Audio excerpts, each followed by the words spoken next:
Good afternoon বন্ধুরা, শুভ বৃহস্পতিবার। পুজো পাঠ শেষ হলো বন্ধুরা, জানো তো তুমি, একে তো আমার দেরি হয়, তারপরে শীতকাল, দেরি তো হয়েই যায়। পুজো পাঠ শেষ মেশ করে নাস্তা মাস্তা করেছি। কালকে করেছিলাম বন্ধুরা সরু চুকলি আর তোমার পায়েস। এই যে দেখো, এই রস বড়া করেছিলাম কলাইয়ের ডালের, আর করেছিলাম সরু চুকলি, কাল রাত্রে করা হয়েছিল। আর এখানে আছে খেজুর গুড়ের পায়েস। তা কাল রাত্রে খেয়েছিলাম, এই আজকে জলখাবার খাওয়া হয়েছে, নাস্তা করা হয়েছে। কারণ সংক্রান্তির দিন করতে পারিনি, আমি বাইরে গিয়েছিলাম, তোমাদেরকে বলেছি আমি সংক্রান্তির রাত্রে সকালে ইতু পুজো করি, রাত্রে আমি ওই সরু চুকলি আর পায়েস পিঠেটা করি।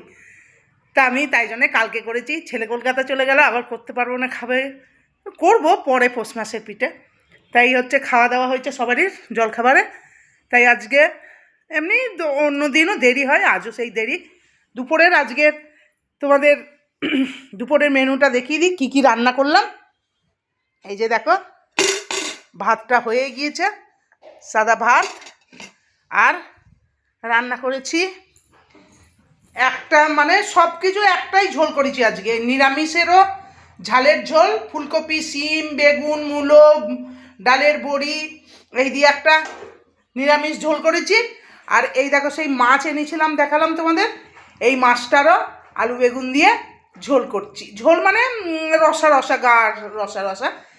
এই হচ্ছে বন্ধুরা আজকের দুপুরে রান্না বান্না। আজকে আর বিশেষ কিছু করিনি, তবে আমার আজকে দুপুরে রান্নাগুলো কেমন হয়েছে জানিও, আমি খেয়ে তোমাদেরকে বলবো কীরকম টেস্টি হয়। শীতের সবই কিছু টেস্টি হয়, আর বলার কি আছে, কিন্তু তাও তোমাদেরকে বলবো, তোমাদের সাথে আসবো, ঠিক আছে?